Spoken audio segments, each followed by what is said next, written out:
Simak kisah nyata berikut ini. Pada suatu hari ada seorang ateis memasuki sebuah masjid dan langsung bergabung dengan kerumunan jamaah. Kemudian dia mengajukan 3 buah pertanyaan, tapi dengan syarat harus dijawab dengan menggunakan akal. Artinya pertanyaan yang dia ajukan tidak boleh dijawab dengan dalil. Sontak para jamaah kaget dan tidak percaya. Tiba-tiba ada orang yang mengutarakan pertanyaan begitu, menantang untuk dicari jawabannya. Walhasil, kemudian dia menantang orang-orang yang ada di masjid untuk menjawab pertanyaan-pertanyaan sebanyak 3 poin. Pertanyaan pertama, siapa yang menciptakan Allah? Bukankah semua yang ada di dunia ada karena adanya penciptanya? Bagaimana mungkin Allah ada jika tidak ada penciptanya? Yang kedua, bagaimana caranya manusia bisa makan dan minum tanpa buang air? Bukankah itu janji Allah di surga? Dan pertanyaan terakhir, kalau iblis itu terbuat dari api, lalu bagaimana bisa Allah menyiksanya di dalam neraka? Bukankah neraka juga dari api? Mendengar pertanyaan dari sang ateis tersebut, tidak ada seorang jamaah pun yang mampu menjawab pertanyaan tersebut, kecuali salah seorang pemuda. Ia kemudian menjawab 3 pertanyaan ateis itu. Jawaban untuk pertanyaan pertama, apakah engkau tahu dari angka berapakah angka 1 itu berasal? Sebagaimana angka 2 adalah hasil dari 1 tambah 1, atau 4 yang berasal dari 2 tambah 2. Ateis tersebut hanya bisa terdiam tanpa memberikan jawaban. Lalu pemuda itu melanjutkan, jika kamu tahu bahwa 1 itu adalah bilangan tunggal, dia bisa menciptakan angka lain, tapi dia tidak tercipta dari angka apapun. Lalu apa yang membuatmu sulit untuk memahami bahwa Allah itu zat maha tunggal yang maha mencipta tapi tak bisa diciptakan? Ateis mulai serius dan sedikit mengangguk. Jawaban untuk pertanyaan kedua, pemuda tersebut berkata, saya ingin bertanya kepadamu, apakah kita ketika di dalam perut ibu, kita semua makan?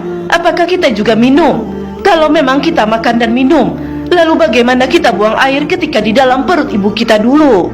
Jika engkau dulu percaya bahwa kita dulu makan dan minum di dalam perut ibu kita, dan kita tidak buang air di dalamnya, lalu apa yang membuatmu sulit untuk percaya bahwa di surga kelak kita akan makan dan minum juga tanpa buang air? Tampak ateis itu semakin melongo dan hanya bisa diam.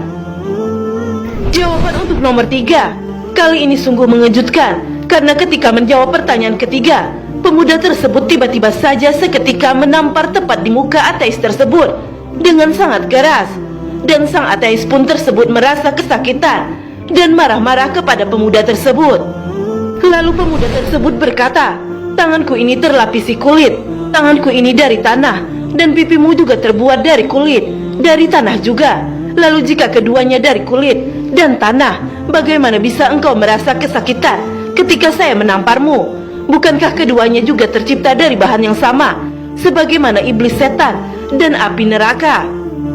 Kini ateis tersebut hanya bisa terdiam dan tertunduk tanpa bisa membantah apapun. Kisah ini mengajarkan kepada kita semua bahwasanya tidak semua pertanyaan yang terkesan mencela dan merendahkan Islam harus dihadapi dengan kekerasan.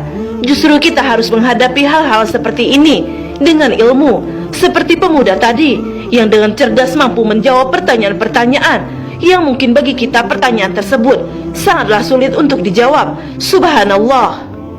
Lalu siapakah pemuda tadi yang berani menampar ateis tersebut dan memberi logika cerdas? Ada yang mengatakan bahwa pemuda tersebut adalah Imam Abu Hanifah rahimahullah ketika beliau masih muda. Sahabat pedang Islam yang dirahmati Allah, semoga dengan kisah ini membawa hikmah yang luar biasa bagi kita semua. Semoga dengan kisah ini juga kita lebih meningkatkan keimanan dan ketakwaan kita kepada Allah. Wallahu a'lam bishawab.